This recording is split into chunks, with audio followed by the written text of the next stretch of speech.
Hello friends, मैं अभिषेक आपका स्वागत करता हूं अपने YouTube channel DG knowledge hub में। आज की इस वीडियो में हम क्लास 10 मैथ्स के आर डी शर्मा बुक के लास्ट चैप्टर नंबर 16 प्रोबेबिलिटी के बारे में पढ़ेंगे। आइए अपनी इस वीडियो को स्टार्ट करते हैं। देखिए, चैप्टर हमारा प्रोबेबिलिटी, इसमें हमें सबसे पहले क्या समझना है, एक्सपेरिमेंट किसे कहते हैं। तो देखिए, हम कोई भी एक्टिविटी करते हैं जिसमें कि हम साइंस, जैसे कि हम क्लास 10 में साइंस में एक्टिविटी करते हैं, वो क्या हो जाता है, हमारा एक एक्सपेरिमेंट बनता है। देखिए, एक्सपेरिमेंट बेसिकली दो तरीके के होते हैं। पहला डिटर्मिनिस्टिक और दूसरा रैंडम या प्रोबेबिलिस्टिक। डिटर्मिनिस्टिक का मतलब होता है जो कि पता होता है कि रिजल्ट क्या निकल के आने वाला है, और रिजल्ट क्या निकल के आने वाला है का मतलब यह हुआ कि रिजल्ट हर बार सेम ही निकल कर आएगा। जैसे कि मान लीजिए कि क्लास 10 में हम फोकल लेंथ वाला एक्सपेरिमेंट करते हैं। कॉन्वेक्स लेंस, कॉनकेव लेंस को लेकर हमें फोकल लेंथ निकालनी होती है। अगर मान लीजिए एक लेंस दिया जाए और हर दूसरे तीसरे बच्चे को बोला जाए कि इसकी फोकल लेंथ निकालिए, तो क्योंकि इस लेंस की फोकल लेंथ फिक्स है तो रिजल्ट भी आसपास ही लगभग आएगा एक्सपेरिमेंट के थ्रू। तो ऐसे रिजल्ट हमारे या एक्सपेरिमेंट हमारा कहलाता है डिटर्मिनिस्टिक एक्सपेरिमेंट। अब देखिए, दूसरा कौन सा होता है, रैंडम और प्रोबेबिलिस्टिक, जिसमें क्या होता है, रिजल्ट हर बार सेम आए ऐसी कोई गारंटी नहीं है, लेकिन जो आउटकम्स होंगी वह सेवरल पॉसिबल आउटकम्स में से ही होंगी। कहने का मतलब ये कि मान लीजिए कि हमारे पास कोई एक कॉइन है। देखिए, कॉइन में दो ही साइड होती हैं, एक हेड और एक टेल। अगर हमने कॉइन को टॉस किया तो देखिए, हमें नहीं पता है कि रिजल्ट क्या निकल के आने वाला है। हो सकता है कि अगर हम कहें कि एक ही कॉइन को 10 बार टॉस करना है तो हमें नहीं पता कि आने वाला रिजल्ट हेड देगा या टेल देगा, लेकिन हमें ये जरूर पता है कि जो निकल कर आएगा वो हेड या टेल में से ही एक कोई भी निकल कर आएगा। ऐसे एक्सपेरिमेंट कहलाते हैं हमारे रैंडम या प्रोबेबिलिस्टिक एक्सपेरिमेंट। अब हम बात करते हैं एलिमेंट्री इवेंट की। तो देखिए, an outcome of a random experiment. अब हमने कोई एक रैंडम एक्सपेरिमेंट कंडक्ट कराया। देखिए, डिटर्मिनिस्टिक एक्सपेरिमेंट की बात हम यहाँ पर नहीं करेंगे, क्योंकि यहाँ पर रिजल्ट जो आता है वो हमें पता रहता है कि यह रिजल्ट सेम ही निकल कर आने वाला है।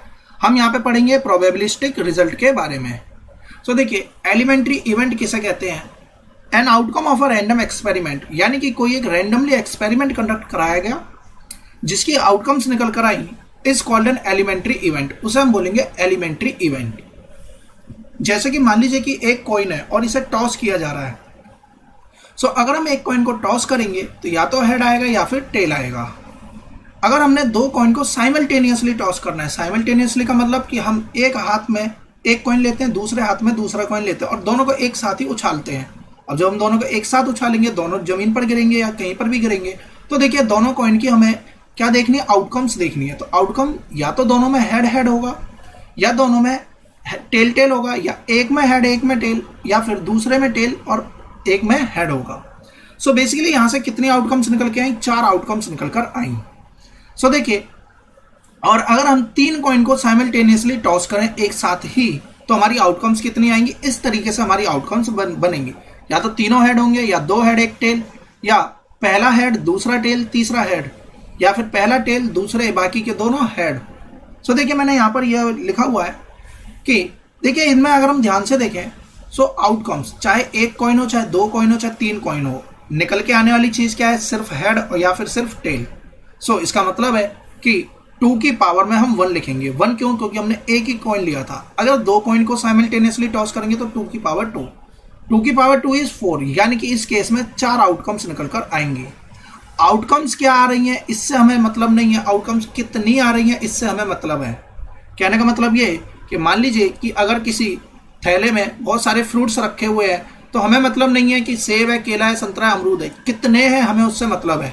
यानी कि 10 आम है कि 5 केले हैं, तो हमें उस क्वांटिटी से मतलब है, हमें इससे मतलब नहीं है कि कौन सी चीज़ की बात हो रही है। जैसे कि यहाँ पर हेड टेल है, तो हमें यह देखना है कितने हेड हैं और कितने टेल हैं। तो जितने भी हेड होंगे यानी कि हम नंबर को काउंट करेंगे, तो यहाँ पर देखिए टोटल कितने आउटकम्स आएंगे, 4 आउटकम्स।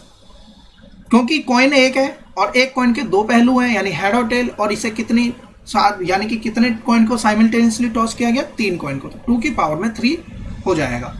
इस तरीके से हमारे इवेंट्स बनते हैं। देखिए, एलिमेंट्री इवेंट कब बोलेंगे, जब उसमें एक ही वैल्यू निकल कर आए, यानी कि हेड हेड वाली और टेल टेल वाली, ये क्या बनेगी, एक आउटकम्स हमारी बनेगी और एलिमेंट्री इवेंट इसे हम कहेंगे। अगला आता है हमारा कंपाउंड इवेंट। देखिए यदि हमने किसी भी जो भी हम एक्सपेरिमेंट कंडक्ट करा रहे हैं उसमें 2 या 2 से अधिक एलिमेंट्री इवेंट एक साथ आ जाएं तो ऐसे एक्सपेरिमेंट में जो इवेंट अकर होता है उसे हम बोलते हैं कंपाउंड इवेंट। जैसे कि मान लीजिए ऊपर वाले केस में ही हमने 2 कॉइन को एक साथ टॉस किया। सो देखिए या तो हेड आएगा या टेल आएगा, और इस केस में क्या आएगा, 2 कॉइन को एक साथ टॉस करेंगे तो हेड और टेल आने के भी चांसेस रहेंगे। सो यहाँ पर देखिए 2 एलिमेंट्री इवेंट एक साथ आए हैं, तो यानी कि 2 और मोर एलिमेंट्री इवेंट, इसलिए इसे भी हम क्या बोलेंगे, कंपाउंड इवेंट का केस मानेंगे। जैसे कि सपोज कर लीजिए कि डाइस होती है, यानी कि लूडो का पासा जो रहता है, इसे अगर हमने टॉस किया या हमने इसे थ्रो किया, सॉरी हम कॉइन को तो टॉस करते हैं और डाइस को हम थ्रो करेंगे। सो कॉइन को टॉस करेंगे तो इस तरीके से इवेंट, और डाइस को थ्रो करेंगे तो मान लेते हैं कि इवन नंबर आने की, क्या इवन नंबर आएंगे तो ऐसे कितने चांसेस हैं। तो देखिए इवन नंबर कौन कौन से होंगे, या तो 2 या 4 या 6। सो यहाँ पर अलग अलग इवेंट एक साथ आए हैं, यानी कि 2 या 2 से अधिक एलिमेंट्री इवेंट को मिला दिया गया, तो इसे हम बोलते हैं कंपाउंड इवेंट। बेसिकली हमें इस पर ज़्यादा डिटेल में नहीं जाना है कि इवेंट क्या होता है, कंपाउंड इवेंट क्या होता है। अब देखिए प्रोबेबिलिटी का मतलब क्या रहता है, बेसिकली संभावना, यानी कि किसी चीज़ के अकर होने की क्या कंडीशंस हैं उसे हम बोलते हैं प्रोबेबिलिटी। अब इसके 2 केस होते हैं, हमने सपोज कर लिया कि या तो ये चीज़ आएगी या ये चीज़ नहीं आएगी, इसके अलावा तीसरा तो कोई केस ही नहीं होगा। अगर हम कहें कि बारिश होगी या नहीं होगी, सो या तो हो सकती है या नहीं हो सकती है, तो ये क्या है, इसकी प्रोबेबिलिटी। अब देखिए होने की अगर प्रोबेबिलिटी हमें पता है तो ना होने की प्रोबेबिलिटी हम निकाल सकते हैं। कैसे, इसे समझते हैं। तो देखिए सबसे पहले देखते हैं negation of an event. Negation of an event का मतलब है कि किसी इवेंट के ना होने के चांसेस, उसे हम किससे डिनोट करते हैं, ए की पावर, ए की पावर नहीं, ए पर बार, इसे क्या बोलते हैं, ए पर बार। ऐसा ही हमने बार क्लास 9th में भी पढ़ा था कि 0.3 पर बार, इस तरीके से हमने देखा था कि इसे हम किस फॉर्म में लिख सकते हैं। ये बेसिकली क्या कहलाता है, रैशनल नंबर कहलाता है। इसे हम किस फॉर्म में लिख सकते हैं, 1/3 की फॉर्म में इसे लिख सकते हैं। सो बेसिकली नेगेशन का क्या मतलब होता है, ए पर बार लगा देना, यानी कि कोई एक इवेंट हो रहा है तो उसके ना होने के चांसेस, तो वो क्या बन जाता है, नेगेशन। जैसे कि अगर हम इसमें बात करें डाइस के केस में, सो देखिए अगर हम कहते हैं कि डाइस के केस में इवन नंबर आने के प्रोबेबिलिटी, तो हम इसे मान लेते हैं कि हमने एक डाइस को थ्रो करा और उस इवेंट को हमने नाम दिया ए, और ए इवेंट में इवन नंबर आने के कितने चांसेस हैं। देखिए इवन नंबर क्या है इससे मतलब नहीं, कितने हैं इससे मतलब है। तो कितने हैं इवन नंबर, 3।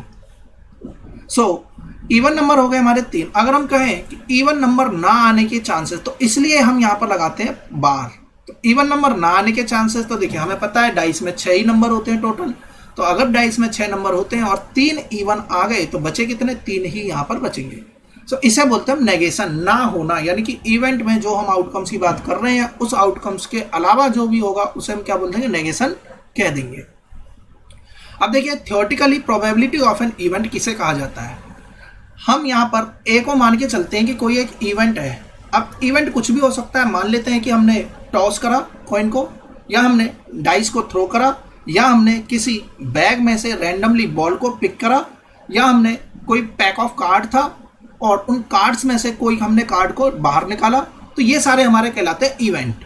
या स्कूल में बच्चे थे बहुत सारे, उन बच्चों में से हमने कुछ बच्चों को सिलेक्ट करा, तो ये भी क्या कहलाता है, हमारे इवेंट कहलाएगा। तो उसे हम किससे डिनोट कर रहे हैं, ए से भी डिनोट कर सकते हैं और ई से भी डिनोट किया जा सकता है। So basically all up to you थी, आप इसे ए से डिनोट करते हैं या ई से। आर डी शर्मा में ए से डिनोट करा गया, इसीलिए मैंने यहाँ पर भी ए ही लिख दिया है, बाकी आप ई लेकर भी इसे लिख सकते हो। सो देखिए जो हमारा कोई भी प्रोबेबिलिटी होगी उसके होने और ना होने की संभावनाओं की अगर हम बात करें, तो देखिए जो प्रोबेबिलिटी होगी, यानी कि अगर हमें इसे, ये तो हो गया हमारा इवेंट, अब इसके होने की संभावना यानी कि इसके होने की प्रोबेबिलिटी को हम इस तरीके से डिनोट करते हैं, पी ब्रैकेट में ए या हम पी ब्रैकेट में ई बना सकते हैं। और इसकी जो वैल्यू रहती है प्रोबेबिलिटी की, वैल्यू हमेशा 0 से 1 के बीच में लाई करेगी। 0 भी हो सकती है और 1 भी हो सकती है, इसलिए देखिए यहाँ पर इक्वल टू का भी साइन हमने लगा दिया। एग्जाम्पल लेकर अगर हम समझें तो हम ऐसा कह सकते हैं कि मान लीजिए कि कोई एक डाइस है, इसको हमने थ्रो करा, इसमें कितने आउटकम्स होंगे टोटल, तो टोटल इसमें 6 नंबर होते हैं 1 से लेकर 6 तक। अब अगर मैं आपसे कहता हूँ कि 7 आने की प्रोबेबिलिटी बताइए, तो 7 तो उसमें आता ही नहीं है, तो इसका मतलब है कि आउटकम्स भले ही 6 हैं लेकिन जो फेवरेबल आउटकम की बात कर रहे हैं, यानी कि हमने बोला कि 7 आने के चांसेस, 7 तो होता ही नहीं है, तो ऊपर तो 0 आएगा, तो 0 बाय कुछ भी लिखा हो 6 लिखा होगा तब भी आंसर कितना आएगा, 0। तो देखिए इस केस में प्रोबेबिलिटी क्या बनेगी, 0 बन सकती है। और इसके अलावा हम कह सकते हैं कि 1 कब बनेगी, मान लीजिए कि हमने अगेन डाइस को थ्रो करा और मैंने आपसे कहा कि बताइए कि क्या प्रोबेबिलिटी है कि निकलने वाला जो भी नंबर आएगा वो 7 से कम ही होगा। सो हम जानते हैं कि हर केस में 7 से कम होगा, तो चाहे 1 से लेकर 6 तक कोई भी नंबर आए 7 से तो कम ही है। अब वो नंबर कोई भी हो उससे मतलब नहीं है, कितने नंबर है उससे मतलब है। तो हम जानते हैं इस केस में नंबर कितने आएंगे, 6 ही नंबर होंगे। तो हमने कहा कि 7 से कम आने वाले नंबर तो ये सारे 7 से कम है, तो इन्हें काउंट कर लो। तो टोटल कितने नंबर है, 6। ऊपर भी 6 आ गया, नीचे भी 6 आ गया। तो देखिए 6 से 6 कट जाएगा तो प्रोबेबिलिटी कितनी होगी, 1 के बराबर होगी। इसका मतलब यह हुआ कि जो प्रोबेबिलिटी है वो 0 से 1 के बीच में लाई करती है। प्रोबेबिलिटी कभी भी ज़्यादा नहीं हो सकती 1 से। ऐसा इसलिए क्योंकि देखिए नीचे लिखा है टोटल नंबर ऑफ आउटकम्स, और जो फेवरेबल नंबर ऑफ आउटकम्स है ये हमेशा टोटल नंबर से कम ही रहेंगी। 0 हो सकती है लेकिन कभी भी टोटल नंबर आउटकम से ज़्यादा तो कभी भी नहीं हो पाएंगी। ऐसा तो है नहीं कि हमने डाइस को थ्रो करा और 7 नंबर निकल के आ जाए, यानी कि 6 के बजाय 7 नंबर आ जाए या 10 नंबर आ जाए, क्योंकि टोटली 6 है तो 6 से कम में ही नंबर आएंगे। सो बेसिकली इसलिए प्रोबेबिलिटी 1 से ही कम रहती है। अब देखिए किसी इवेंट में प्रोबेबिलिटी का ना होना और होने को मिला दिया जाए तो 1 के बराबर आता है। जैसे कि अगर मैं आपसे कहता हूं कि बताइए क्या प्रोबेबिलिटी है कि एक डाइस को थ्रो करा गया और उसमें जो नंबर है वो 3 से कम आ रहे हैं, या हमने कहा 3 से कम आ रहे हैं, मैंने 3 के बराबर नहीं कहा, 3 से कम। तो देखिए 2 ही चांसेस हैं 3 से कम आने के, 1 आएगा या 2 आएगा। टोटल कितने हैं, 6। सॉल्व करा कितना आया, 1/3। अब देखिए हमने यहां पर कहा कि 3 से कम आने के चांसेस बताइए, यानी कि हमने कह दिया 3 से कम आने के चांसेस बताइए। और अगर हम यहां पर यही कह देते कि 3 भी इसमें इंक्लूड कर दीजिए तो हम यहां पर कितना कर देते, 3। तो यहां पर कितना आ जाता, 1/2। तो ये डिपेंड करता है क्वेश्चन हमसे क्या पूछ रहा है। अब देखिए मान लीजिए कि हमने आपसे कहा कि बताइए कि कोई एक इवेंट है जिसमें कि हमने इवेंट किस तरीके से ऑर्गेनाइज कराया कि हमने एक डाइस को थ्रो करा, क्या चांसेस है उसमें 5 आ जाए। तो 5 आने के तो एक ही चांस है। देखिए टोटल आउटकम्स कितनी है, 6। 5 इसमें कितनी बार अकर हो रहा है, एक ही बार आ रहा है, तो 1, तो 1/6 हो जाएगा प्रोबेबिलिटी 5 के आने की। अब हम कहें कि 5 के ना आने की प्रोबेबिलिटी बताइए, तो 5 नहीं आएगा तो क्या नंबर आएगा, 1, 2, 3, 4 और 6 आएगा। तो हमें मतलब नहीं है कि नंबर क्या आएगा, हमें मतलब है कितने नंबर है। तो 1, 2, 3, 4, 5 नंबर हो गए टोटल। तो ना होने की प्रोबेबिलिटी 5 और कितने आउटकम्स है, टोटल 6। सो देखिए 5 आने के चांसेस, 5 ना आने के चांसेस, तो ये हो गया 5 ना आने के चांसेस, ये हो गया 5 आने के चांसेस। अब इन दोनों चांसेस को अगर हम जोड़ दें सो बेसिकली किसके बराबर आएगा, 1 के बराबर ही आएगा। सो इस तरीके से हमारी प्रोबेबिलिटी जो है 0 से 1 के बीच में ही लाई करती है। अब देखिए अब हम आते हैं इनके कुछ क्वेश्चंस मैंने यहाँ पर रैंडम लिए हैं, इसके बाद में हम अगली वीडियो में एक्सरसाइज को भी सॉल्व करेंगे। इजी चैप्टर है, बस हमें समझ में आना चाहिए कि हमें अपने क्वेश्चन के आंसर्स को किस तरीके से रिप्रेजेंट करना है। जैसे कि क्वेश्चन होता है इसमें एन अनबाइस्ड डाइस। तो अनबाइस्ड का मतलब समझते हैं पहले। तो देखिए अनबाइस्ड कॉइन भी हो सकता है। अनबाइस्ड का मतलब है कि उसके साथ कोई छेड़खानी नहीं करी गई है, यानी कि ऐसा नहीं है कि दोनों तरफ वो हमारे सोले वाले की तरह से वह कॉइन नहीं है कि हमारा हेड भी सेम होगा और टेल भी सेम होगा। इसमें क्या करा गया, अनबाइस्ड है, यानी कि अगर एक तरफ टेल है तो दूसरी तरफ हेड ही होगा, कोई बेईमानी इसमें नहीं हो रही है। उस केस में डाई में भी 6 अंक हैं, हर एक तरफ अलग अलग नंबर्स प्रेजेंट हो रखे हैं उसमें। सो हमसे क्या पूछा जा रहा है, प्रोबेबिलिटी बताइए किसी इवेंट में इवन नंबर आने की। सो देखिए हमने क्या करा है, एक डाई को थ्रो कराया है। सो हम किस तरीके से अपने आंसर्स को लिखेंगे, तो देखिए लेट हम ए मानेंगे, ए डिनोट कर रहा है कोई एक इवेंट को, हम ई भी मान सकते हैं, जिसमें हमारा जो रिजल्ट आ रहा है वो गेटिंग एन इवन नंबर आ रहा है, क्योंकि हमने क्वेश्चन में क्या माना है, इवन नंबर हमें बताना है उसकी प्रोबेबिलिटी। अगर इवेंट अकर हो रहा है तो उस केस में अगर इवन नंबर हमें चाहिए तो 2, 4, 6 हमें चाहिए होगा एज एन आउटकम्स। सो इसका मतलब यह हुआ कि 2, 4, 6 आउटकम्स तो है, लेकिन कितनी आउटकम हुई, तो ये एक आउटकम, ये दूसरी और ये तीसरी, तो हम इसे टोटल काउंट कर लेंगे। तो फेवरेबल नंबर आउटकम्स कितनी हुई, 3। So hence probability of occurring या probability of event A equals favourable number of outcomes. कितनी है फेवरेबल नंबर ऑफ आउटकम्स, 3। और टोटल कितनी है, तो हम जानते हैं कि डाई को जब हम थ्रो करेंगे तो हम यहाँ पे जरूर मेंशन करेंगे total number of outcomes is 6, यानी 1 से लेकर 6 तक कुछ भी आ सकता है। तो ये हो गया 3/6, डेट इज 1/2। अब देखिए इवन नंबर के आने की प्रोबेबिलिटी हुई 1/2, इवन नंबर ना आने की प्रोबेबिलिटी कितनी होगी, तो देखिए डाई में या तो इवन होगा नंबर या फिर ऑड होगा, इसके अलावा तो कोई दूसरा होता ही नहीं है। सो मान लीजिए कि हमसे पूछा जाए an odd number, odd number कितने हो जाएंगे, 1, 3, 5। तो अगेन आउटकम्स कितनी हुई, 3 ही होंगी, 1 3 5 तीन ही नंबर हुए तो 3/6 यानी कि 1/2 तब भी आएगा। लेकिन ऑड नंबर को हम ये भी तो कह सकते हैं नॉट एन इवन नंबर, यानी कि वो इवन नहीं है, यानी कि ये क्या बन गया, इसका नेगेशन बन गया। इवन नंबर के आने की प्रोबेबिलिटी होगी पी ऑफ ए और ना आने की प्रोबेबिलिटी होगी पी ए पर बार। तो ना आने यानी कि इवन आ गया तो 1/2, इवन नहीं आया तो वो ऑड होगा, चाहे हम इसे ऑड बोलें या फिर नॉट एन इवन नंबर। तो ये कितनी हो जाएगी 1/2। अगर ये है तो हमने पढ़ा था कि इन दोनों को जोड़कर आता है 1, अगर ये 1/2 है तो बचा भी कितना 1/2 ही बचेगा। सो इस तरीके से हम क्वेश्चंस को सॉल्व करते हैं और इसी तरीके से हमें रिप्रेजेंट करना बहुत ही इजीली हम इसे सॉल्व कर पाते हैं। अब देखिए अब हम बात करते हैं कार्ड्स की। तो बेसिकली कार्ड्स हमारे क्यों इंपॉर्टेंट है इसमें, क्योंकि यहाँ पे ज़्यादातर क्वेश्चन हमारे कार्ड से भी बनते हैं। कार्ड से क्वेश्चन बनते हैं इसलिए हमें कार्ड्स के बारे में नॉलेज होनी चाहिए। तो बेसिकली देखिए कार्ड्स जो हैं इसमें टोटल कार्ड्स कितने होते हैं, 52 कार्ड्स इसमें होते हैं। सो अगर मैं आपको यहाँ पर लिख के देता हूँ तो देखिए 52 कार्ड्स होते हैं, जिसमें कि 13 स्पेड, 13 क्लब, 13 हमारे डायमंड और 13 ही हार्ट के कार्ड होते हैं। मैंने यहाँ पर लिख दिया है तो देखिए 1 से लेकर 9 तक 9 कार्ड, 10 11 12 13। तो स्पेड के 13, क्लब के भी 13, डायमंड और हार्ट, दिल का, ईंट का, चिड़ी और पान। तो इस तरीके से इसे हिंदी में बोला जाता है। आपने देखे होंगे किस तरीके से ये कार्ड्स रहते हैं।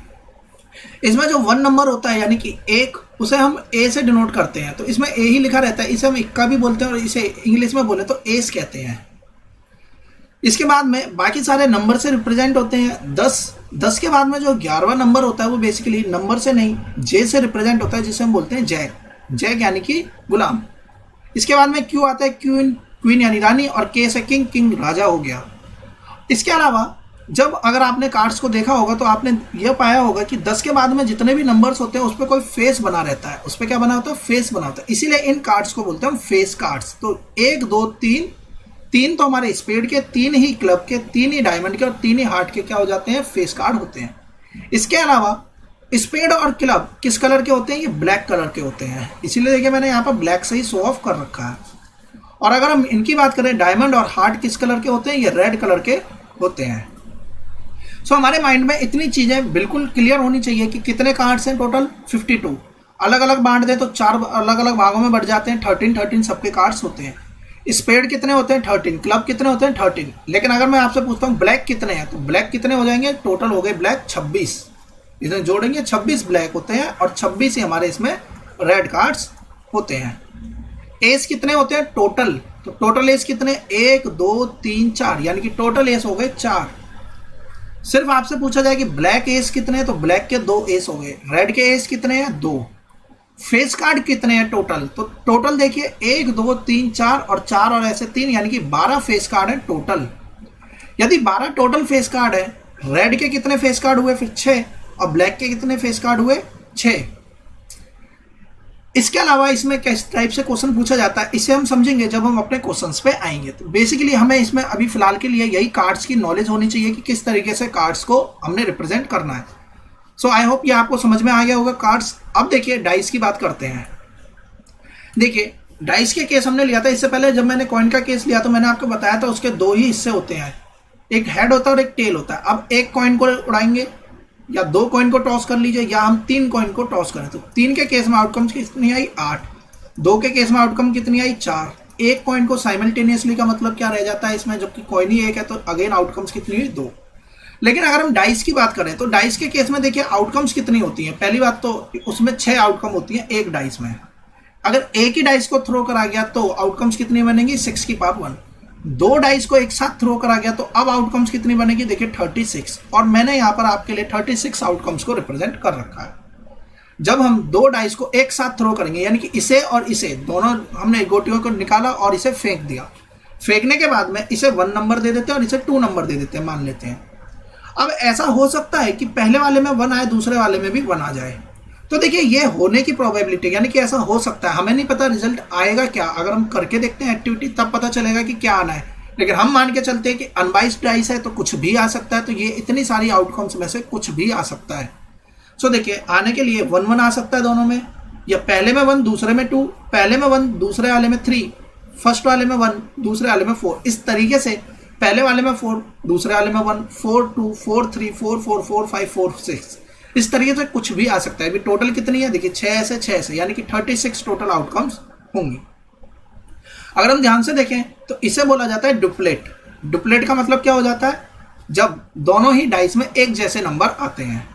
अब यहां से क्वेश्चन किस तरीके का बनता है कि जब दो डाइस को एक साथ थ्रो करा गया तो बताइए कि क्या प्रोबेबिलिटी है कि डुप्लेट नंबर अकर हो जाए।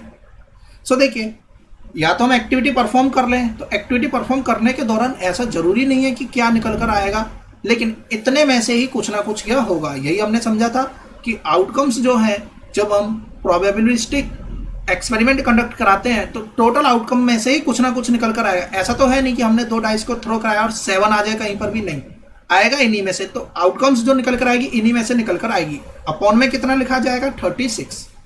सब देखिए क्वेश्चन पूछता है कि डुप्लेट कितने आएंगे, तो देखिए डुप्लेट क्या क्या होंगे, 1 1 2 2 3 3 4 4 5 5 6 6, लेकिन कितने होंगे तो सिर्फ 6 ही हमारे डुप्लेट होंगे, यानी 1 2 3 4 5 6। इसके अलावा क्वेश्चन इस तरीके से आ जाता है कि बताइए कि दो डाइस को एक साथ थ्रो करा गया कि क्या प्रोबेबिलिटी है कि दोनों डाइस के नंबरों का सम 4 आ जाए। सो इस केस में हमें ढूंढना है कि 4 आने वाले कितने चांस है। तो देखिए, एक ये चांस है, एक ये चांस है, एक ये चांस है। इसके अलावा कोई नंबर जो कि 4 बना दे तो ऐसा नहीं है। तो कितने चांस हुए, 3 चांस हुए, तो ऊपर 3 आएगा, नीचे 36। ऐसा भी क्वेश्चन आ जाता है कि बताइए क्या प्रोबेबिलिटी होगी कि दोनों नंबरों का सम 9 से कम आए। तो 9 से कम आने वाला, जैसे कि ये 9 से कम है, ये भी 9 से कम है, ये भी 9 से कम है, और यहाँ तक के नंबर, ये सारे के सारे जितने भी 9 से कम नंबर होंगे उन सबको हम काउंट कर लेंगे। सो उतना हम लिख देंगे और अपॉन में जो भी हमारा टोटल आउटकम साइज, इस केस में 36 है तो 36 से डिवाइड कर देंगे, हमारा आंसर आ जाएगा। इसके अलावा क्या क्वेश्चन आ जाता है, ऐसा भी क्वेश्चन आ जाता है कि क्या प्रोबेबिलिटी है कि फर्स्ट केस में, यानी कि डाइस को थ्रो कराया गया है तो पहली डाइस में आ जाए 4 और दूसरे डाइस में कुछ भी आ जाए। पहले डाइस में 4 आए और दूसरे डाइस में कुछ भी आ जाए, तो अब हमारे पास में सिर्फ यही केस रह जाता है, पहले डाइस में 4 और दूसरे डाइस में कुछ भी आ जाए, तो ये 6 आउटकम्स ही होंगी। तो इस टाइप से क्वेश्चन हमारा फ्रेम होगा और क्वेश्चन के अकॉर्डिंग हमें देखना है कि कितनी आउटकम्स हमारी फेवरेबल बन रही है, तब जाकर हमारा करेक्ट आंसर यहाँ से निकल कर आता है। क्वेश्चंस की बात हम नेक्स्ट वीडियो में जरूर करेंगे। अब हम आते हैं अगले टाइप के क्वेश्चन पे। देखिए, इंपॉर्टेंट क्वेश्चन है और अक्सर एग्जाम के अलावा कॉम्पिटिटिव एग्जाम में डायरेक्टली पुटअप हो जाता है। पहले इसके बेसिक्स को समझेंगे, फिर इसके बाद में कैसे ही हमने प्रोबेबिलिटी फाइंड आउट करी इसे जानेंगे। तो देखिए, सबसे पहले यहाँ लिखा हुआ है लीप ईयर, तो हमें समझ में आना चाहिए कि ईयर 2 टाइप के होते हैं। पहला होता है लीप ईयर और दूसरा होता है ऑर्डिनरी ईयर और लीप ईयर। सो ऑर्डिनरी ईयर बेसिकली कितने दिन का होता है, 365 दिन का होता है, और लीप ईयर कितने दिन का होता है, 366 डेज का होता है। अगर हम रियलिटी में बात करें तो बेसिकली ऐसा कुछ भी नहीं होता है। 365 दिन जो हमारी अर्थ है वो रिवॉल्व करने में 365 डेज एंड 4 आवर का समय लगाती है। सो इस तरीके से बेसिकली 6 आवर का समय लगाती है। और जब यह 4 सालों में कंडक्ट होता है, यानी कि 4 सालों में हम 6-6 घंटे हर बार जोड़ लेते हैं, 6, 12, 18 और 24, और जैसे ही 4th ईयर आता है तो हम इसे टोटल एक अलग से डे बनाकर इसे काउंट कर लेते हैं। ऐसा आपने सोशल स्टडी में भी पढ़ा होगा। सो बेसिकली इस तरीके से हमारा एक 4 साल बाद में क्या आ जाता है, लीप ईयर आ जाता है। सो देखिए, अगर हम लीप ईयर में बात करें तो कितने डेज हो गए, 365 डेज, और लीप ईयर में कितने हो गए, 366, और ऑर्डिनरी में कितने हो गए, 365 डेज। अब हम जानते हैं कि 7 डेज मिलाकर क्या बनता है, 1 वीक बनता है। यह भी हमें क्लियर है। अगर हम 365 दिन में कितने वीक होंगे इसकी बात करें तो 52 वीक, 52 वीक होंगे, लेकिन 52 से डिवाइड करेंगे, एक रिमाइंडर आएगा, यानी कि 1 डे एक्स्ट्रा इसमें आएगा, यानी कि 52 हफ्ते और 1 दिन। 52 को 7 से मल्टीप्लाई करके देख लीजिए तो आपको मिलेगा यहाँ से 364 प्लस का 1, यानी कि ऑर्डिनरी डेज में 1 दिन हमें एक्स्ट्रा मिलेगा। तो इसका मतलब है लीप ईयर के केस में कितने दिन एक्स्ट्रा आएंगे, 52 हफ्ते तो होंगे ही, प्लस 2 दिन इसमें एक्स्ट्रा होंगे। सो इतना यहाँ तक हमें समझ में आना चाहिए। इसके बाद में हम क्वेश्चन की लैंग्वेज पर आएंगे। सो देखिए, इतना हमने क्लियरली समझ लिया कि ऑर्डिनरी ईयर में हमारे पास में 52 हफ्ते और 1 दिन होगा, जबकि लीप ईयर में 52 हफ्ते और 2 दिन होंगे। सो अब हमें बात करनी है यहाँ पर 53 संडेज की। तो देखिए, बेसिकली अगर हम यहाँ पर बात कर रहे हैं 53 संडेज की, तो देखिए, अगर मैं आपसे कहता हूँ कि लीप ईयर हो चाहे ऑर्डिनरी ईयर हो, 52 संडे आने के कितने चांसेस हैं, या क्या प्रोबेबिलिटी है कि 52 संडे होंगे ही होंगे।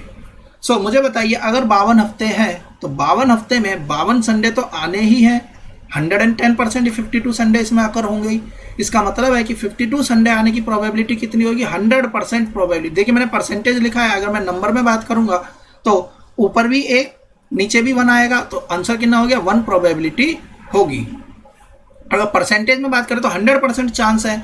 चांस क्या 100% है कि 52 हफ्ते हैं, तो 52 हफ्ते में 52 संडे भी होंगे, बाकी सारे नंबर ऑफ डेज 52 होंगे ही होंगे। लेकिन इस एक दिन की बात करें तो ये एक दिन हमारा कुछ भी हो सकता है। कुछ भी का मतलब ये हमारा संडे हो सकता है, Monday, Tuesday, Wednesday, Thursday, Friday, Saturday. अब मान लीजिए कि 52 हफ्ते हैं, अब हमारा हफ्ता यानी कि लास्ट के अगर हम बात करें 30 दिसंबर की, तो 30 दिसंबर तक हर एक वीक या हर एक दिन 52 बार आ चुका होगा। लेकिन जो 31वां दिन होगा यानी कि 31 दिसंबर की जो दिन होगा, ये दिन हमारा ऐसा तो है नहीं कि हमेशा संडे ही होगा, नहीं, संडे से लेकर सैटरडे तक कुछ भी हो सकता है। सो 30 दिसंबर तक हमारे 52 डेज तो सभी होंगे, यानी कि 52 मंडे भी होंगे, 52 ट्यूसडे भी होंगे। सो हमें इससे तो मतलब ही नहीं है, तो 100% श्योरिटी। अब बच कौन सा गया, एक दिन बच गया। अब एक दिन में से हमारे पास में टोटल चांसेस कितने हैं, टोटल आउटकम्स कितनी है, 7, यानी कि टोटल आउटकम होगी हमारी 7। उसमें से क्वेश्चन पूछ रहा है 53 संडे आने के चांसेस। देखिए 52 तो आने ही आने हैं, इससे कोई मतलब नहीं है। अगला एक दिन जो 53वां संडे होगा वो 7 में से कितनी बार आ रहा है, तो देखिए 7 में से सिर्फ एक ही बार आकर हो रहा है, तो यहां आएगा 1/7। सो प्रोबेबिलिटी हो जाएगी किसी भी ईयर में, ऑर्डिनरी ईयर में। देखिए अभी मैंने बात नहीं करी है यहाँ पर लीप ईयर की, हम सिर्फ ऑर्डिनरी की बात कर रहे हैं। लीप ईयर पे आएंगे तो हम लीप ईयर को भी समझेंगे, तो फिलहाल में हम ऑर्डिनरी की बात करें तो ऑर्डिनरी ईयर में 53 संडे आने की कितनी प्रोबेबिलिटी हुई, तो देखिए 52 संडे की तो 100% प्रोबेबिलिटी हुई। तो अगला एक दिन यानी कि लास्ट का एक दिन वो संडे होगा या नहीं, उसके टोटल चांसेस है 7। उसमें से आ कितनी बार जाएगा, सिर्फ एक ही बार आएगा संडे, तो 1/7 इसकी प्रोबेबिलिटी हो जाएगी। अब यहाँ पर लिखेंगे ए be the event in which 53 Sundays occur.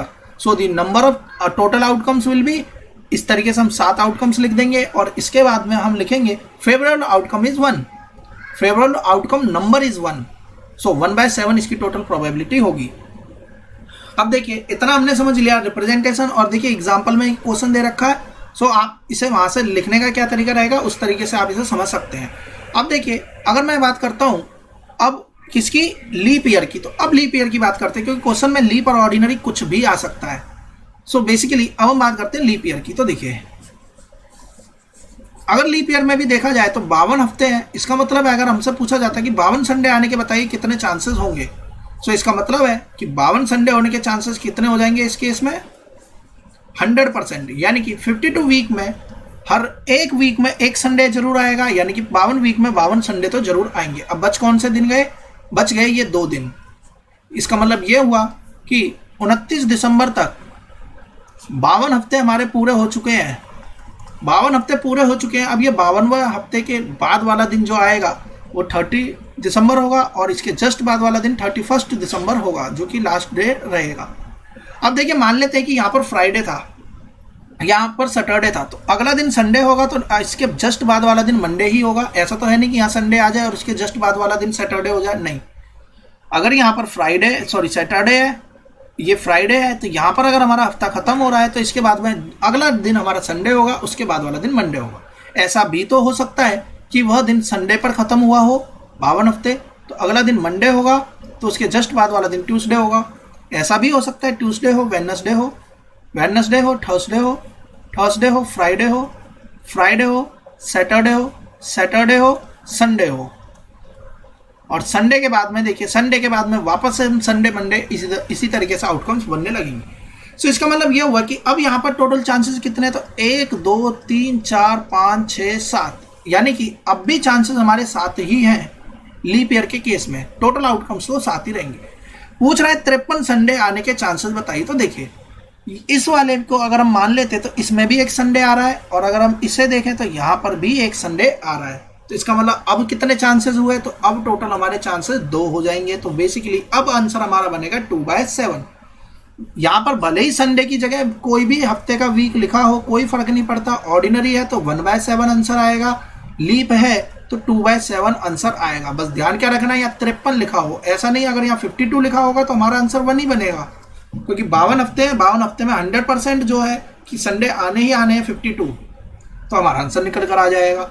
तो लीप ईयर के केस में 2/7 और ऑर्डिनरी ईयर के केस में 1/7 हमारा करेक्ट आंसर बनेगा।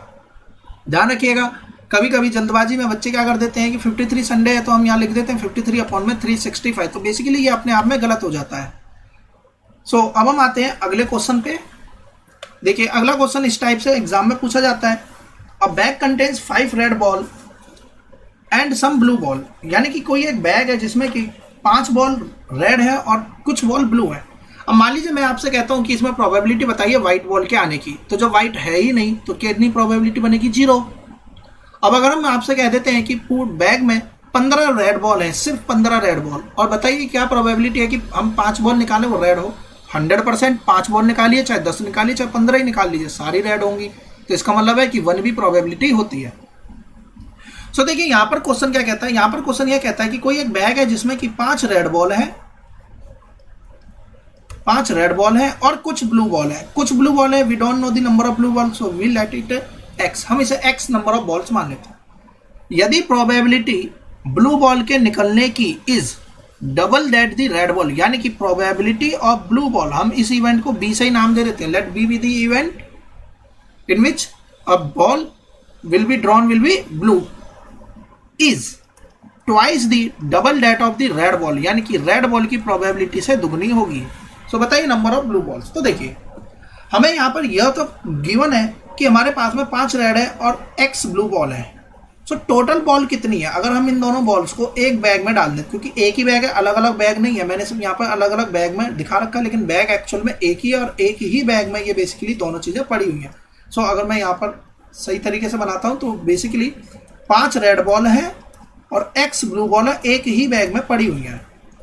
सो देखिए टोटल बैग बॉल्स कितनी हो जाएंगी, क्योंकि नीचे टोटल आउटकम्स आती है, तो x प्लस का 5, इतनी टोटल नंबर ऑफ बॉल्स होंगी। तो नीचे तो आना है 5 प्लस का x, चाहे ये वाला केस हो चाहे ये वाला केस हो। क्वेश्चन के अकॉर्डिंग दे रखा है ट्वाइस है रेड बॉल। अब रेड कितनी है? 5। तो देखिए 5 रेड है, तो हम यहाँ से कितनी बॉल निकाल रहे हैं? बॉल कोई भी निकालें, यहाँ से रेड के होने के चांसेस कितने हैं? 5 रेड बॉल निकल के आएंगी। और ब्लू के चांसेस कितने हैं? x। अब हम इस क्या करेंगे, इन दोनों को इक्वेट कर देंगे। तो देखिए 5 प्लस एक्स से 5 प्लस एक्स कट जाएगा, चाहे आप क्रॉस करके ले जाइए, तो x की वैल्यू कितनी आएगी? 10। इसका मतलब है कि इस बैग में 5 रेड बॉल थी, 10 ब्लैक बॉल थी, सॉरी ब्लू बॉल थी। अब ध्यान से समझिए, अगर इसमें 5 रेड बॉल है और 10 ब्लू बॉल है, अगर इसमें रैंडमली हमें निकालना बिना देखे, ऐसा नहीं है कि हम देख कर निकाल लें, आंख बंद करके निकालिए, या सिर्फ रैंडमली हाथ उसमें डालना है और हमारा फेस उसकी तरफ नहीं हो। सो ज़्यादातर चांसेस किसके हैं? तो मान लीजिए कि आपके पास में 5 रेड बॉल है, 10 ब्लू बॉल है और आपको कोई भी एक बॉल पिक करनी है, तो ज़्यादातर चांसेस किसके हैं? ब्लू के आने के, क्योंकि इसमें ज़्यादा बॉल कौन सी बॉल है? ब्लू बॉल ज़्यादा है। कितनी ज़्यादा है? दुगनी ज़्यादा है। तो इसका मतलब दोगुने चांसेस है। वही देखिए क्वेश्चन में भी यहाँ लिखा हुआ है कि ब्लू के आने के चांसेस दुगने हैं। अब मैंने आपसे कहा कि 5 बॉल निकालिए, तो जरूरी नहीं है कि 5 बॉल निकाल लें तो ब्लू ही निकल के तो कुछ भी आ सकता है। आपने 5 बार हाथ से बॉल को निकाला, अब हो सकता है कि 5 बार वो रेड ही निकल के आ जाए, तो वो तो कुछ भी निकल सकता है। लेकिन हम यहाँ पर ये मान के चलेंगे कि अगर 5 रेड है और 10 ब्लू है, तो हमारा थ्योरेटिकली कंसेप्ट क्या कहता है कि ब्लू के आने के चांसेस दुगने हैं। अब वो बात और है कि हमारा लक अच्छा नहीं है और हमने 5 बार बॉल निकाली, वो रेड आ गई, तो ये तो हमारा इवेंट हो जाएगा कि हमने आउटकम्स क्या निकल कर आ रही हैं। सो बेसिकली क्वेश्चन हमारा क्या कहता है, इसके अकॉर्डिंग हमने यहाँ पर वो नंबर ऑफ ब्लू बॉल्स को फाइंड आउट कर लिया। अब देखिए इसमें एक और टाइप का क्वेश्चन आता है, इंपॉर्टेंट क्वेश्चन है, एग्जाम में पूछ लिया जाता है, इसे समझते हैं। ये कुछ वैसा ही क्वेश्चन है जैसा कि हमने लीप ईयर वाला समझा था। लीप ईयर में याद रखिएगा, कभी भी अगर कॉम्पिटिटिव एग्जाम में आता है तो लीप ईयर के केस में 53 कुछ भी दे रखा हो, कोई भी हफ्ता दे रखा हो, कोई भी डे दे रखा हो, 53 है तो 1/7 हो जाएगा ऑर्डिनरी के केस में और 2/7 हो जाएगा लीप के केस में। अब देखिए यहाँ पर क्वेश्चन क्या कहता है, सविता एंड हमीदा 2 फ्रेंड्स हैं, क्या प्रोबेबिलिटी है कि उनका बर्थडे एक दिन आ जाए और क्या प्रोबेबिलिटी है कि उनका बर्थडे अलग अलग दिन आए।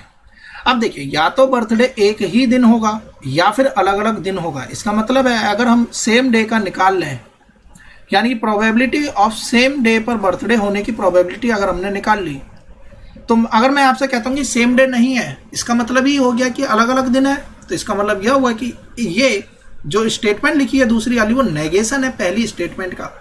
सेम डे बर्थडे हो गया तो सेम डे ना होने का मतलब ही हो गया कि अलग अलग दिन बर्थडे है। इसका मतलब ये हुआ किसी इवेंट के होने और ना होने की प्रोबेबिलिटी जोड़ दें तो 1 के बराबर आएगी। अगर हमने ये फाइंड आउट कर लिया तो 1 में से इस वैल्यू को माइनस कर देंगे तो ना होने की प्रोबेबिलिटी मिल जाएगी, यानी सेम डे नहीं, और सेम डे नहीं तो अलग अलग दिन, तो अलग अलग दिन हम यहाँ से भी निकाल सकते हैं।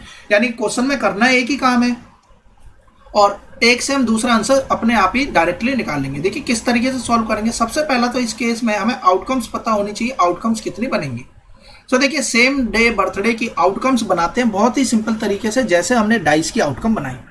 मान लेते हैं कि सविता है और हमीदा है। सविता का बर्थडे 1 तारीख को है जनवरी में, तो हमीदा का भी 1 तारीख को है जनवरी मंथ में। मान के ऐसा चलते हैं कि सविता का बर्थडे 1 तारीख को, लेकिन हमीदा का 2 जनवरी को है, 2 ऑफ जैन, पहला 3 जनवरी को। ऐसे करते हुए सविता का बर्थडे 1 फरवरी को है, सॉरी 1 जनवरी को है, जबकि हमीदा का बर्थडे 1 फरवरी को है। 1 जनवरी को है और इसका बर्थडे 2 फरवरी को है, 1 जनवरी को, और हमीदा का 3 फरवरी को है। अब ऐसे आगे बढ़ते जाएंगे तो इसका मान लेते हैं 1 जनवरी को है, जबकि हमीदा का बर्थडे 1 मार्च में है, यानी कि हमीदा का बर्थडे कब है 1 ऑफ मार्च को। इसका बर्थडे 1 जनवरी को ही है सविता का, लेकिन हमीदा का बर्थडे 2 मार्च को। ऐसा भी हो सकता है। ऐसा मतलब यह हुआ कि अप्रैल में भी पड़ सकता है, मई जून जुलाई, ऐसे करते हुए दिसंबर तक ये बात जा सकती है। यानी कि सविता का बर्थडे हमने मान लिया कि 1 जनवरी को ही है, जबकि हमीदा का बर्थडे 1 दिसंबर को। 1 जनवरी 2 दिसंबर, 1 जनवरी 3 दिसंबर, 1 जनवरी 30वां दिसंबर और 1 जनवरी 31वां दिसंबर। सो ये हमारी बन गई इस तरीके से आउटकम्स। क्वेश्चन में कहता है लीप ईयर को इग्नोर करना, यानी कि हमें 28 दिन को ही लेकर चलना, 29वां दिन की बात नहीं करनी। अब देखिए ये अभी आउटकम्स हमारी खत्म नहीं हुई, अभी तो स्टार्टिंग हुई है। मान लेते हैं कि अब सविता का बर्थडे, अभी तो हमने सिर्फ किसको चेंज करा, हमीदा को। ऐसा भी तो हो सकता है सविता का बर्थडे हो 2 जनवरी को और हमीदा का हो 1 जनवरी को। 2 जनवरी 2 जनवरी 2 जनवरी 3 जनवरी, और ऐसे करते हुए सविता का 2 जनवरी और हमीदा का 1 फरवरी, 2 जनवरी 2 जनवरी 2 फरवरी, 2 जनवरी 3 फरवरी, 2 जनवरी 1 मार्च, 2 जनवरी 2 मार्च। ऐसे करते हुए अप्रैल मई जून लास्ट में जाएंगे तो 2 जनवरी 1 दिसंबर, 2 जनवरी 2 दिसंबर, 2 जनवरी 3 दिसंबर, 2 जनवरी 30 दिसंबर और 2 जनवरी 31 दिसंबर। सो ये बन गया। इसका मतलब है 1 जनवरी 2 जनवरी। अब हम 3 जनवरी को ले लेते हैं, फिर हम 4 जनवरी लेंगे, फिर ऐसे करते हुए फरवरी पे आएंगे, 1 फरवरी 2 फरवरी, फिर ऐसे करते हुए हम कहाँ आ जाएंगे 30 दिसंबर 31 दिसंबर। यानी कि 30 दिसंबर को भी हो सकता है सविता का बर्थडे, और इसका 1 जनवरी, 30 दिसंबर 2 जनवरी, 30 दिसंबर 3 जनवरी। ऐसे करते हुए 30 दिसंबर 1 फरवरी, 30 दिसंबर 2 फरवरी, 30 दिसंबर 3 फरवरी, मार्च अप्रैल मई जून, ये जाते जाते कहाँ खत्म होगा 30 दिसंबर 1 दिसंबर, 30 दिसंबर 2 दिसंबर, 30 दिसंबर और 30 दिसंबर 31 दिसंबर।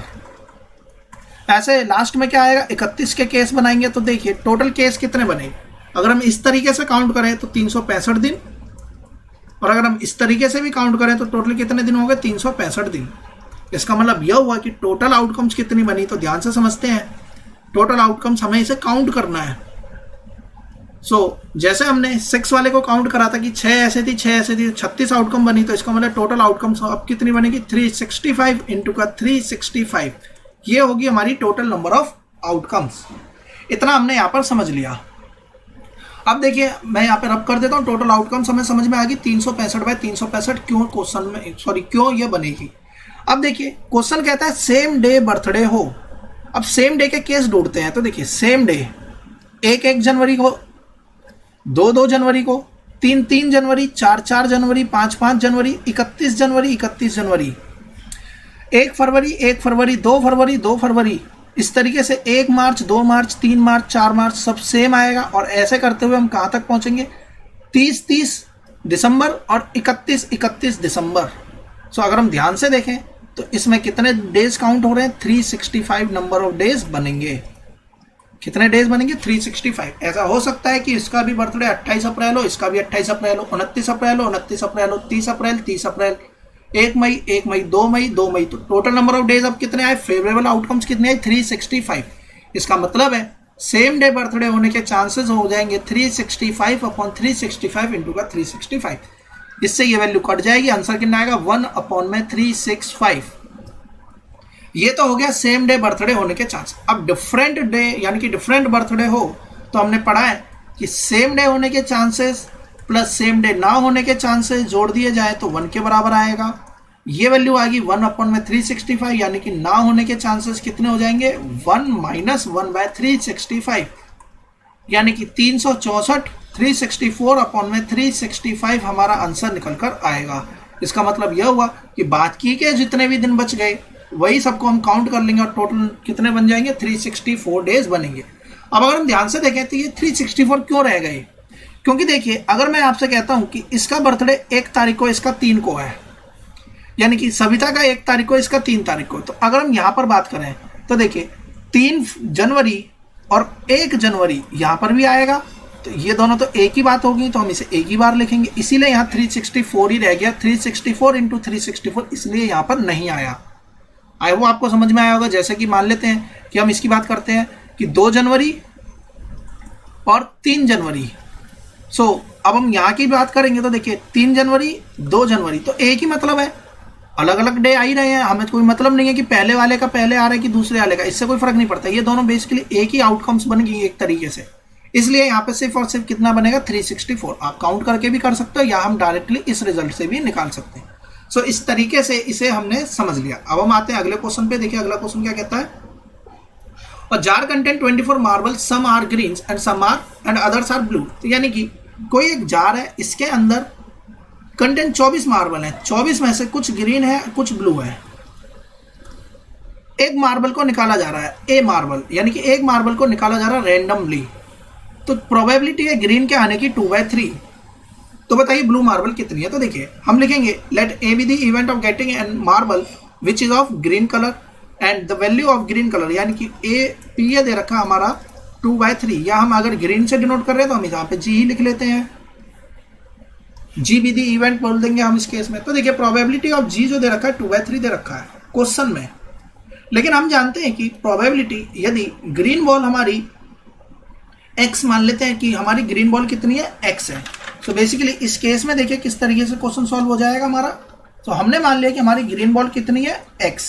अब अगर हमारी ग्रीन बॉल x है तो इसका मतलब यह हुआ कि हमारी बाकी जो बची हुई बॉल वो कौन से कलर की होंगी, ब्लू कलर की होंगी। ग्रीन के आने की चांसेस की बात करें तो ग्रीन हमने x मान लिया। टोटल नंबर ऑफ आउटकम्स कितनी है 24। फेवरेबल आउटकम्स कितनी है x बाय 24 किसके बराबर होगा 2/3 के बराबर होगा। यहाँ से अगर हम x की बात करें तो x कितना निकल कर आएगा 16 निकल कर आएगा। इसका मतलब यह हुआ ग्रीन बॉल कितनी है 16 ग्रीन बॉल इसमें है। अगर हमसे पूछा है ब्लू बॉल कितनी है तो देखिए 24 में से 16 घटाएंगे, यानी कि 8 इसमें ब्लू बॉल है। अब अगर हम यहाँ से बात करें तो देखिए ग्रीन बॉल के होने की प्रोबेबिलिटी बताइए, तो देखिए 16/24, तो देखिए 2/3 आएगा। अब अगर बॉल ग्रीन है, इसकी प्रोबेबिलिटी ये है, तो ग्रीन ना होने की प्रोबेबिलिटी कितनी होगी 1 माइनस 2/3, तो देखिए ये आएगा 1/3, यानी कि ग्रीन नहीं है तो बॉल है कौन सी ब्लू होगी।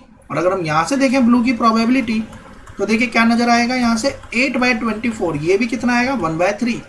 चाहे तो हम रिजल्ट इस तरीके से निकाल सकते हैं या नेगेशन से भी रिजल्ट निकाल सकते हैं, बस शर्त यह है कि रिजल्ट जब निकाल पाएंगे जब यहाँ पर जो वैल्यूज हो 2 ही लिखी हो, तभी तो हम नेगेशन बना पाएंगे। अगर ग्रीन नहीं है तो ब्लू रहेगी। अगर यहाँ 3 बॉल होती तब ये केस में हम नेगेशन इस तरीके से नहीं बनाते, क्योंकि ग्रीन नहीं है तो वो ब्लू और रेड, ब्लू और व्हाइट कुछ भी हो सकती है। तो इस केस का बिल्कुल ध्यान रखिएगा, 2 के केस में हम नेगेशन लगाकर सॉल्व कर सकते हैं, 3 का केस होगा तो इस तरीके से सॉल्व हम नहीं करेंगे।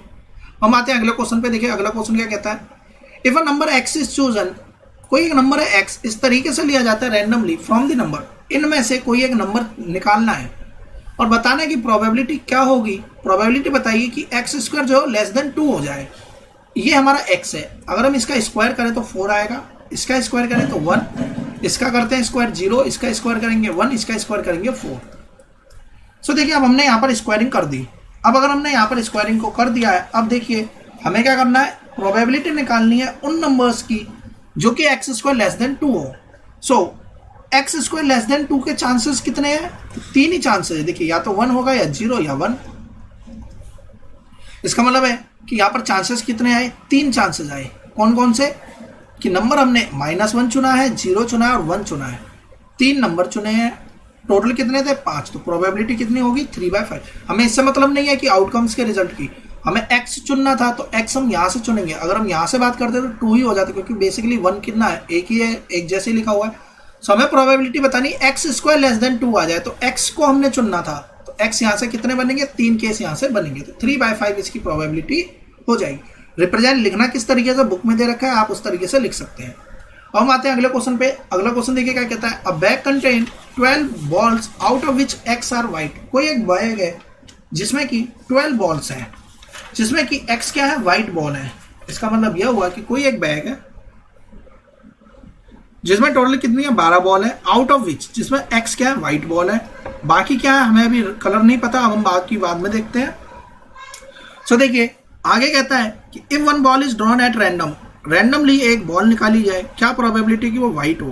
तो देखिए व्हाइट की टोटल व्हाइट कितनी बॉल है, x व्हाइट है, टोटल बॉल कितनी थी 12, तो टोटल प्रोबेबिलिटी कितनी हो जाएगी व्हाइट बॉल के आने की, x/12।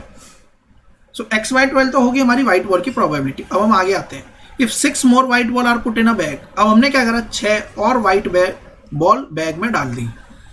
सो देखिए जब हमने 6 बॉल को डाल ही दिया है, तो अब टोटल बॉल कितनी होगी 18, जिसमें कि व्हाइट कितनी है, अब 6 एक्स्ट्रा व्हाइट आ गई, तो अब व्हाइट कितनी होगी, x प्लस का 6। अब प्रोबेबिलिटी बताइए, सॉरी अब आगे लिखता है the probability of getting a white ball will B double that in first, find x। यानी कि अब व्हाइट बॉल की जो प्रोबेबिलिटी है, नए केस में व्हाइट बॉल की जो प्रोबेबिलिटी है दूसरे से दुगनी हो गई। सो देखिए बेसिकली 2 × x/12, जबकि यहां पर अगर हम व्हाइट की प्रोबेबिलिटी देखें तो इसके अकॉर्डिंग व्हाइट की प्रोबेबिलिटी कितनी आएगी, x + 6 तो व्हाइट है, टोटल अब कितनी 18, यानी कि यहां पर आएगा x + 6/18। सॉल्व करेंगे, देखिए 2 6 टाइम में, 6 3 टाइम में, 3 यहां पर जाएगा, 2 यहां पर आएगा, तो यानी कि 3x माइनस का x इक्वल्स का 6 और x यहां से आएगा 3। इसका मतलब है कि व्हाइट बॉल पहले कितनी थी, 3 थी, 3 व्हाइट बॉल थी, तो प्रोबेबिलिटी कितनी हो जाएगी 1/4। और अगर हमने इसमें 6 बॉल और डाल दी तो अब व्हाइट कितनी होगी, 6 3 9 होगी अब व्हाइट। अगर 9 व्हाइट होगी तो अब प्रोबेबिलिटी कितनी हो गई 1/2। अब देखिए बाद की जो प्रोबेबिलिटी है वह पहले वाली प्रोबेबिलिटी का दुगना है कि नहीं, तो बिल्कुल दुगना है। तो इस तरीके से हम इन क्वेश्चंस को सॉल्व करेंगे। सो यहाँ तक का इंट्रो पार्ट में, और हमने कुछ एग्जांपल्स को लिया था, इंपॉर्टेंट एग्जांपल्स की बात हमने यहाँ पर कर ली है। इस तरीके से हमारा इंट्रोडक्शन पार्ट कंप्लीट हो जाता है। स्टिल यहाँ तक के किसी भी टॉपिक में आपको कोई भी डाउट होता है तो मुझे कमेंट बॉक्स में जरूर बताएं। और अगर आपने अब तक मेरे चैनल को सब्सक्राइब नहीं किया तो चैनल को सब्सक्राइब कर लें। आने वाली वीडियोस की नोटिफिकेशन पाने के लिए बेल आइकन को प्रेस करें। वीडियो पसंद आई हो तो इसे लाइक करना, शेयर करना ना भूलें। Thanks for watching my video. Have a nice day.